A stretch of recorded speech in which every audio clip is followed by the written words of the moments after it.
অপু বিশ্বাস এখনো সাকিবের বৈধ স্ত্রী, এমনই এক মন্তব্য করেছেন দুই তারকার ঘনিষ্ঠ ব্যক্তিত্ব। আমি এখনো সাকিবের বৈধ স্ত্রী, এমনই একটি বক্তব্য দিয়েছেন অপু বিশ্বাস। কেউ আলাদা করতে পারবে না আমাদের। বাংলা চলচ্চিত্রের জগতে আবারও সরগরম অপু বিশ্বাস মুখ খুললেন সাকিব খানকে ঘিরে সবচেয়ে বড় সত্য নিয়ে। তিনি সোজাসুজি জানিয়ে দিলেন, আমি এখনো সাকিব খানের বৈধ স্ত্রী। এমন মন্তব্যের পাশাপাশি সাকিব অপুর এখনো ডিভোর্স হয়নি বলেও দাবি করেছেন তিনি। আমাদের কেউ আলাদা করতে পারবে না, এই ঘোষণার পর ভক্তদের মধ্যে তোলপাড়। সাকিব খান ও অপু বিশ্বাসের সম্পর্ক শুধু পর্দায় নয়, বাস্তব জীবনেও আলোচিত। বহু সিনেমায় জুটি বেঁধে কাজ করছেন তারা। এই সময় দুজনের প্রেম, বিয়ে এবং পুত্র জয় সবকিছুই ভক্তদের মনে জায়গা করে নিয়েছিল, কিন্তু এরপর শুরু হয় নানান ভুল বোঝাবুঝি। অপু বিশ্বাস এবার মুখ খুললেন গণমাধ্যমে। তিনি বললেন, আইনগতভাবে আমি এখনো সাকিব খানের বৈধ স্ত্রী। আমাদের ছেলের স্বার্থে আমি সবসময় চাই শান্তিপূর্ণ জীবন, কিন্তু কেউ চাইলে আমাদের আলাদা করতে পারবে না।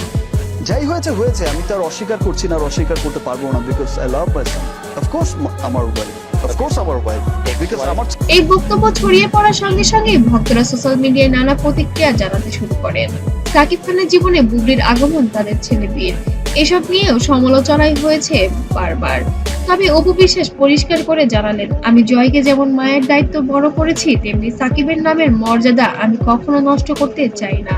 কিন্তু বৈধ স্ত্রী আমি, এই সত্যকেও পাল্টাতেও পারবে না। অপুর এই বক্তব্য সোশ্যাল মিডিয়ায় তোলপাড়।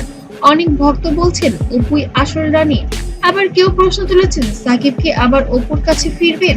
এই আলোচনায় নতুন করে গরম হয়েছে ঢালিউড ইন্ডাস্ট্রি। অপু আরো বলে, অসম্ভব সুন্দর, অসম্ভব সুন্দর, মানে যখন শাকিব খান তার মুখোশ নিয়ে আসে, আমার কাছে মনে হচ্ছিল যে আমার ছেলে জয়কে নিয়ে আমি একা নই, ওর বাবার নাম সাকিব খান, আর সেটা আমি শেষ পর্যন্ত ধরে রাখবো। এই দৃঢ় বক্তব্য অন্যের কাছে অপুর আত্মবিশ্বাসী করতে প্রমাণ করেছেন যে সে এখনো সাকিব খানের বৈধ স্ত্রী। তাহলে কি আবারও সাকিব অপুর মিলন ঘটবে, নাকি আলাদা পথেই হাঁটবেন তারা? একটাই সত্য, অপু বিশ্বাস ঘোষণা ঢালিউডের নতুন আলোচনার জন্ম দিয়েছে। আপনারা কি মনে করেন, সাকিব কি আবার অপুর কাছে ফিরবেন? অবশ্যই কমেন্টে জানাবেন।